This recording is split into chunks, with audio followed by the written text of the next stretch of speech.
हरियाणा चुनाव में करारी हार के बाद कांग्रेस को अपने प्रदर्शन के चलते इंडिया गुट के अपने ही सहयोगी दल समाजवादी पार्टी से झटका लगा है। समाजवादी पार्टी के अध्यक्ष अखिलेश यादव ने उत्तर प्रदेश उपचुनाव के लिए 6 उम्मीदवारों की घोषणा कर दी है, जबकि चुनाव आयोग ने अभी चुनाव की तारीखों की घोषणा तक नहीं की है। एक्स पर एक सोशल मीडिया पोस्ट में समाजवादी पार्टी ने अपने उम्मीदवारों की घोषणा की है।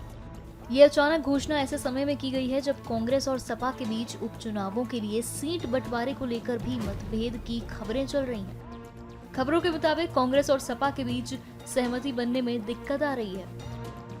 हरियाणा में कांग्रेस की करारी हार के बाद उत्तर प्रदेश में 10 विधानसभा क्षेत्रों में होने वाले उपचुनाव इंडिया गठबंधन की एकता के लिए एक महत्वपूर्ण परीक्षा होगी।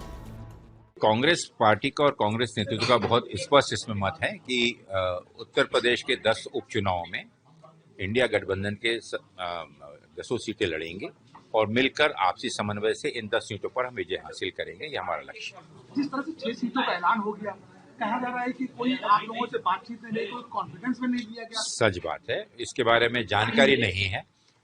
इंडिया गठबंधन के कोऑर्डिनेशन कमेटी से अभी कोई चर्चा नहीं हुई है और अगर कोई होगी तो उसकी जानकारी मुझे नहीं है।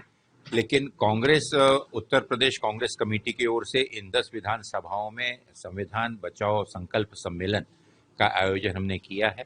आज कानपुर में ये 5वां सम्मेलन है और आने वाले दिनों में 14 से 18 तारीख के बीच में अन्य बचे हुए 5 सम्मेलन हैं। काफी अच्छा जोश कार्यकर्ताओं में है और कार्यकर्ताओं के साथ साथ जनता का भी बहुत अच्छा से उत्तर प्रदेश कांग्रेस कमेटी सहर्ष स्वीकार करेगी। समाजवादी पार्टी की तरफ से कहा जा रहा है कि जिस तरह से हरियाणा में हार हुई, कहीं कहीं ओवर कॉन्फिडेंस में कांग्रेस पार्टी और इस बात को चुनाव में रिस्क नहीं ले सकती। हम उत्तर प्रदेश की बात करते हैं कि उत्तर प्रदेश में हम ओवर कॉन्फिडेंस में नहीं बल्कि फुल कॉन्फिडेंस में चल रहे हैं और उसी के चलते हुए संगठन की मजबूती और सशक्तिकरण के साथ साथ चुनाव की तैयारी का भी काम शुरू है। एक आखिरी सवाल, क्या कोई गुंजाइश अभी भी बची है 6 सीटों के ऐलान के बाद?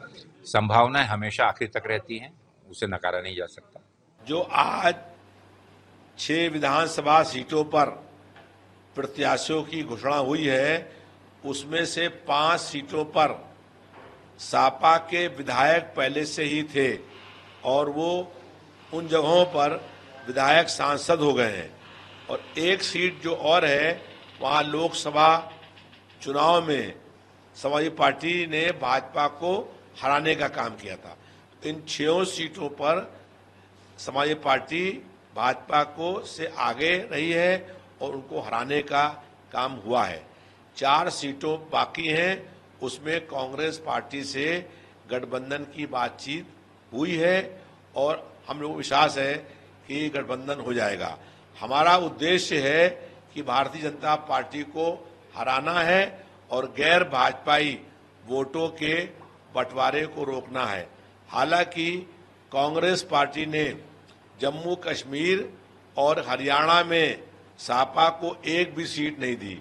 अगर हरियाणा में कांग्रेस पार्टी ने सपा और आम आदमी पार्टी से तालमेल कर लिया होता तो आज हरियाणा में इंडिया गठबंधन की सरकार होती। कांग्रेस पार्टी ने सपा को एक सीट नहीं दी और भाजपा को पूरा प्रदेश दे दिया। हम लोग ये चाहते हैं कि उत्तर प्रदेश में 10 विधानसभा सीटों पर भाजपा को हराया जाए और इसके लिए 6 विधानसभाओं में तैयारी के लिए जहां पर सपा चुनाव जीतेगी और जीती थी वहां पर प्रत्याशियों की घोषणा कर दी गई है और 4 विधानसभाओं में बात चल रही है और हमें विश्वास है कि कांग्रेस से गठबंधन हो जाएगा। पर कांग्रेस तो लगातार पार्टी की तरफ से कोई रिस्पांस नहीं आ रहा। देखिए, अगर कोई ऐसा प्रस्ताव भेजेगा जिसका औचित्य औचित्य नहीं है तो उस पर विचार नहीं होगा। जब 5 सीटें पर विधायक समाजवादी पार्टी के थे तो 5 विधायक सपा के थे ही और बाकी जो 5 सीटें थीं उसमें सपा और कांग्रेस के बीच में तालमेल होना था। अब अगर 5 पर कांग्रेस मांगेगी तो फिर तालमेल कैसे हो सकता है? तो जो 6 सीटें घोषित कर दी हैं, 4 बाकी हैं और समाजवादी पार्टी के राष्ट्रीय अध्यक्ष माननीय अखिलेश यादव जी से कांग्रेस के नेताओं की और राहुल गांधी जी की वार्ता होगी और विश्वास है कि तालमेल हो जाएगा और 10 सीटों पर हम लोग भाजपा को हराएंगे।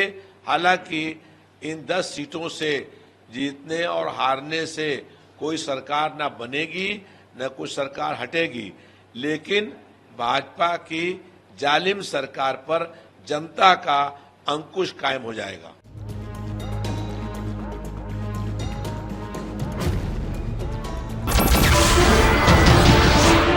नमस्कार, मैं हूं मानक गुप्ता। अगर आपको हमारा ये वीडियो पसंद आया हो तो इसे लाइक और शेयर जरूर करें और हां, हमें सब्सक्राइब और फॉलो करना ना भूलें ताकि आप देश और दुनिया की कोई खबर मिस ना करें। तो जुड़े रहिए हमारे साथ और देखते रहिए न्यूज़ 24।